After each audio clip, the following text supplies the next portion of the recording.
E aí, pessoal, tudo bem? Eu sou a Amanda e hoje eu tô aqui com a Carol e hoje começa mais um episódio do Pet Conecta. E como vocês viram aí no título, nós vamos abordar sobre o emagrecimento e uso de emagrecedores.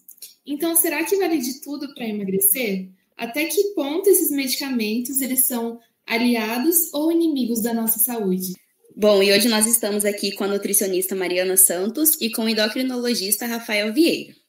Então, para quem está nos ouvindo conhecer vocês um pouquinho melhor, eu queria pedir que vocês se apresentassem, contando um pouquinho para a gente sobre a área em que vocês atuam e o que vocês mais gostam dentro da nutrição e da endocrinologia. Bom, meu nome é Rafael Marciano Vieira, sou endocrinologista, sou formado desde 2007, sou nutrólogo também. Atuo, nas áreas da endocrinologia, dentre elas no tratamento da obesidade, que é uma área que me atrai bastante. E é isso. Olá, meu nome é Mariana, eu sou nutricionista formada pela Unifal, formei no ano de 2023 e eu sou especialista em nutrição e saúde da mulher. Então, o que eu mais gosto assim, de atender é pacientes com síndrome dos ovários policísticos, endometriose, adenomiose, mas eu atendo, no geral, emagrecimento, também, principalmente em mulheres 35 mais, 40 mais. Bom, então hoje não é segredo para ninguém que nós vivemos em um cenário de uma pressão estética muito grande, né? Então, onde o corpo perfeito ele é cada vez mais idealizado e principalmente agora, chegando no final do ano, onde as pessoas elas estão buscando pelo projeto verão e principalmente, de uma forma mais rápida e imediata. E o uso desses medicamentos acaba sendo uma alternativa para essas pessoas, né? Só que isso nem sempre é indicado. Eu acho importante a gente fazer um diferencial aí do tratamento da obesidade, que é uma doença, do que seria o uso estético desses medicamentos, que realmente não é indicado. A obesidade é uma doença que tem consequências, na saúde, ele está ligado a vários problemas de saúde, a várias comorbidades, Então, o tratamento ele tem que ser incentivado, tanto o tratamento comportamental quanto o tratamento medicamentoso, ele está indicado, A gente tem várias evidências de que o tratamento medicamentoso ele traz benefícios, mas o tratamento da obesidade, Então, da doença obesidade, não o tratamento estético. Então, isso tem que ser bem, a gente tem que fazer essa diferença, do que é a doença, a obesidade, do que seria o desejo social de emagrecer. Isso tem que ser tem que ter sempre bem diferenciado. Excelente abordagem, eu acho que é exatamente isso, Hoje a pressão estética das redes sociais, do corpo perfeito, leva muitas pessoas a buscarem ali, o uso da medicação para fins estéticos que, como foi falado, não seria o ideal. E também a falta de médicos que orientem dessa forma, que muitos utilizam talvez como uma forma lucrativa também de atrair pacientes. Então, isso é muito importante, de ser abordado, que a obesidade é uma doença e que ter um aumento ali do percentual de gordura tem outros caminhos a serem buscados, além, não só a medicação, Então, o mais importante é isso, é diferenciar realmente quem necessita, quem é o público-alvo dessa medicação. Realmente, pessoal. E aproveitando esse gancho, eu queria saber para vocês, quais são os riscos de encarar o emagrecimento como uma corrida de resultados imediatos? Eu acho que isso aí está muito ligado à primeira pergunta. O resultado imediato, sendo uma pessoa obesa, ela não necessariamente é um problema. Antigamente a gente tinha essa noção de que muitas vezes a gente tinha essa noção de que a perda de peso rápida ela não era benéfica, Hoje a gente já não tem essa ideia. A gente sabe que a perda de peso ela pode ser rápida, desde que seja no paciente obeso, né? Inclusive, a gente tem dados mostrando que os pacientes respondedores rápidos são aqueles que vão se beneficiar mais no longo prazo do tratamento clínico, né? Então, assim, a gente tem que saber basicamente quem que a gente está tratando. Então, a gente tem que estar tratando o paciente correto. A gente não pode estar tratando o paciente errado. Então, a gente está tratando aquele paciente com IMC de 40, 45, sem problema, ele tem um benefício rápido, ele tem um resultado rápido, pelo contrário. Estudos mostram que isso pode até ser vantajoso. O bom respondedor, o respondedor rápido ao medicamento, aos análogos, né? Isso pode ser, inclusive, tem dados mostrando que isso pode ser benéfico, né? Então, não tem problema, desde que a gente esteja falando do paciente que tem indicação de tratamento. Exatamente. Quando a gente fala do paciente obeso, eu vejo assim que é fantástico o uso da medicação, é essencial. Sem a medicação, ele não sai do lugar, ele fica remando ali e assim, é algo que para a pessoa certa faz total diferença na vida dela, né?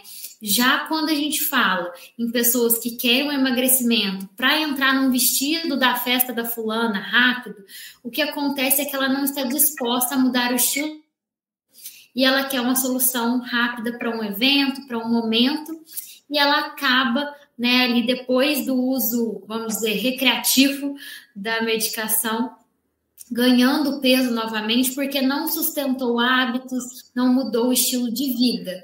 Então, o efeito sanfona nessas pessoas que não deveriam usar e fazem o uso é muito frequente, né? Não, sem sombra de dúvidas. Eu acho que vocês até já falaram um pouquinho, mas é só para a gente ressaltar mesmo, quando um medicamento, então, ele vai ser indicado para uma pessoa no processo de emagrecimento?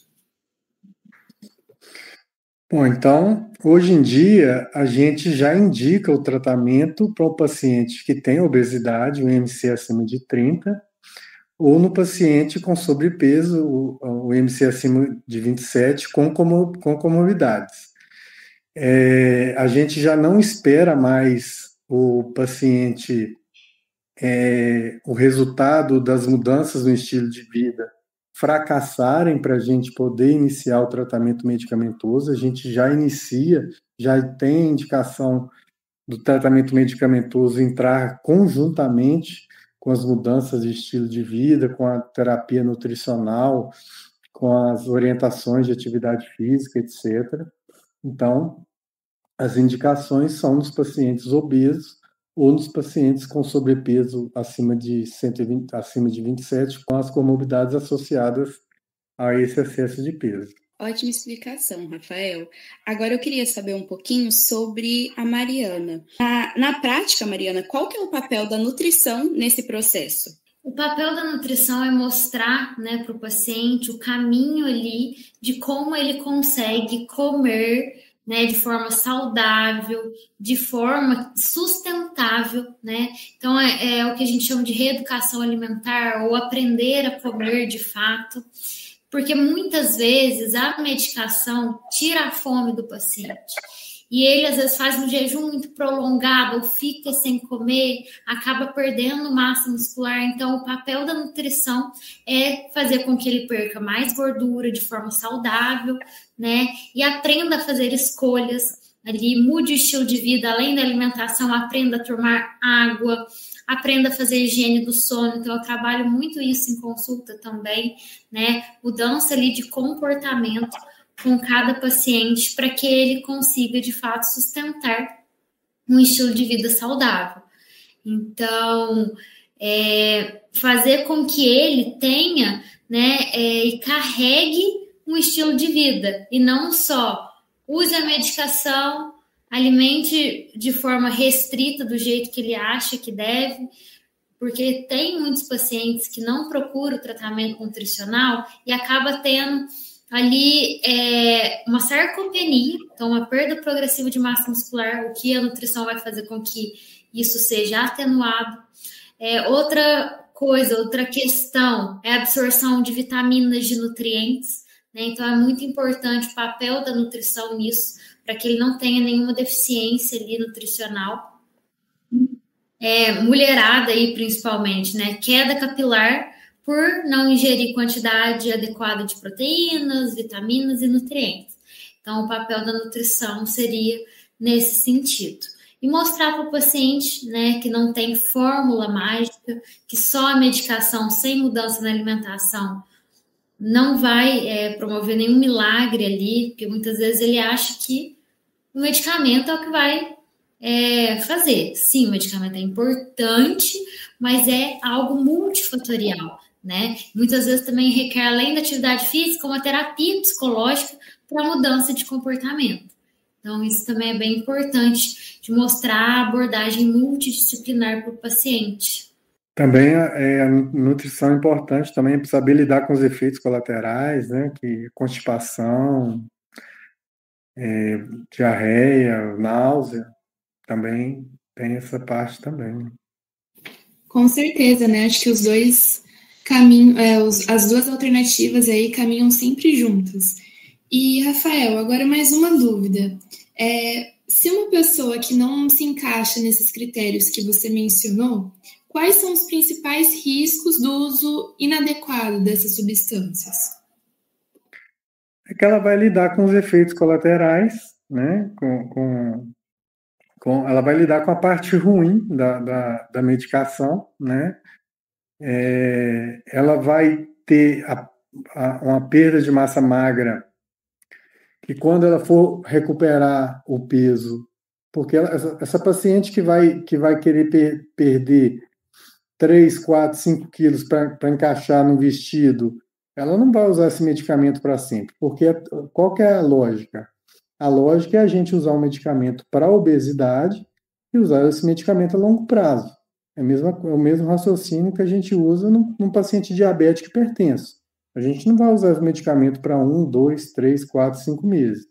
É um medicamento de uso contínuo, né? Então, a gente não vai usar um medicamento para o paciente perder 5, 10 quilos e interromper, né? Já o paciente que vai usar com o objetivo de perder 5 quilos, para esse paciente que não é obeso, que só quer perder 5 quilos para caber numa roupa, quando ele perder, ele vai interromper. Então, ele vai interromper, ele vai reganhar, e quando ele reganhar, ele vai reganhar gordura, né? Então, ele vai perder massa muscular, vai reganhar peso e vai reganhar gordura. Então, ele vai voltar para um ponto pior do que ele estava. Ele vai estar numa composição corporal uma composição corporal pior, né? Ele vai estar com menos músculo, com a taxa metabólica pior, com mais propensão a engordar mais, porque ele vai estar com menos músculo, né? Então, quer dizer, tudo de ruim, né? Então, a gente tem que desincentivar esse uso recreativo dessas medicações, porque a cada ciclo de uso, ele vai voltar numa composição corporal pior, com menos músculo e mais gordura. Porque quando ele usa, perdeu 5 quilos e recuperou esses 5 quilos, ele não vai voltar na mesma composição, ele vai voltar com menos músculo e mais gordura. Realmente, pessoal, faz muito sentido. Então, quando a gente entende que emagrecer não deve ser a qualquer custo, levando em consideração todos esses efeitos negativos que podem ocorrer, para vocês, quais que seriam as alternativas mais seguras e sustentáveis para quem deseja alcançar o objetivo do emagrecimento sem comprometer a sua saúde? O primeiro ponto, eu acho que é uma supervisão médica, né? Então, não fazer o uso dessa medicação sem uma orientação. A busca pelo tratamento multidisciplinar também acho que seria excelente, né? Seria o ideal para o paciente obeso, até porque a obesidade é uma doença multifatorial. Não tem como a gente tratar apenas com um profissional. E uma coisa muito importante, ainda mais na área da nutrição, é trabalhar a relação desse paciente com a comida, porque muitas vezes é uma relação conturbada, ou o paciente depois fica com medo de comer, ele acha que tudo que ele comer, ele vai engordar. Então, quando ele não faz acompanhamento nutricional, não tem uma consciência, uma reeducação, ele acaba restringindo demais a alimentação e depois fica um ciclo. Restringe, aí exagera, aí acaba voltando à restrição novamente e fica com uma relação ruim com a alimentação. Então, acho que é muito importante ele procurar essa ajuda aí multiprofissional. E mudanças gradativas. Ninguém muda da noite para o dia, né? Então, é muito importante um passo de cada vez, ir mudando aos poucos, valorizando as pequenas conquistas, não se comparando com resultados que viu no TikTok, que viu não sei aonde. Às vezes fala, eu vi que fulano perdeu tanto no mês. Eu acho que eu não estou perdendo muito pouco? Então, é muito importante mostrar para o paciente que o caminho que ele está percorrendo é o melhor, que cada um é único. Mostrar que sem a orientação profissional ele poderia estar bem pior. Eu concordo, eu acho que é tudo isso aí mesmo. E para acrescentar, só para acrescentar um ponto, que falando aí para nutricionistas, né? Falar do grande avanço que foi o uso dos análogos de GLP-1 e GIP, né? Para os pacientes que têm realmente indicação de usar. São medicações fantásticas, que têm benefícios enormes, benefícios cardiovasculares, benefícios hepáticos, em esteatose hepática, benefícios renais, benefícios cognitivos, que tem aparecido aí também, né? Então, são medicações que realmente têm mostrado muita coisa boa, com resultados que a gente nunca tinha visto. Tem essa barreira aí do preço, né, que realmente é um impeditivo para a grande maioria dos pacientes, mas que quando o paciente tem condição de arcar e tem a indicação de usar, né, ou seja, os pacientes certos, ela ajuda bastante, ela ajuda nesse ruído mental que a gente vê muito nos pacientes, aqueles pacientes que pensam em comida o tempo todo, que têm uma dificuldade de seguir realmente, né? Então, assim, quando o paciente tem indicação, é uma classe de medicamento que ajuda muito, que é muito bem-vinda. Então, agora, nós vamos fazer um bate-bola, que são algumas perguntas para vocês responderem de uma forma mais rápida, para a gente poder dar início ao fim do nosso podcast. Então, a gente começa com a Mariana. Mariana, qual é o mito de dieta que você sempre escuta? Que é preciso passar fome ou ficar sem comer para conseguir emagrecer. Nossa, isso é verdade, essa é bem ouvida mesmo. E o que você diria para quem acredita que emagrecer resolve tudo? Emagrecer, né, no caso do paciente obeso, resolve muita coisa. Emagrecer é importante, sim, porém, o emagrecimento não saudável, sem acompanhamento nutricional, ele pode custar muito caro, né? Então, a qualquer custo, preço, né, você está fazendo isso. Então, emagrecer pode ser o caminho, né, no caso da obesidade, que é uma doença, mas se for de qualquer forma, com uma restrição, né, muito abrupta ali, com deficiências de vitaminas, sem supervisão, mudança de comportamento e de hábitos, o preço que a pessoa vai pagar por esse emagrecimento é muito alto. Ela paga ele com saúde. Então, é algo que tem que ser pensado. Bom, Rafael, com você agora. Eu vou fazer 3 perguntinhas e aí pode responder com uma frase curta, tá bom? Tá. Quando a gente fala da automedicação com os emagrecedores, de todos os riscos, qual que você considera o maior? O maior é o insucesso, e esse insucesso levar a frustrações. O paciente, às vezes, pode até perder mas vai recuperar. A parte mais difícil do tratamento, às vezes, não é nem perder, é manter. Então, às vezes, o paciente vai perder, mas não vai conseguir manter aquela perda. Ele vai recuperar. Realmente. E durante um tratamento com o medicamento para emagrecer, qual ponto você acha que não pode ser deixado de lado? O acompanhamento multiprofissional, realmente o paciente aprender a se alimentar, aprender a fazer atividade física, higiene do sono, o paciente entender o que é o medicamento, qual que é a função, onde que ele vai ajudar. O acompanhamento é importantíssimo. Sim.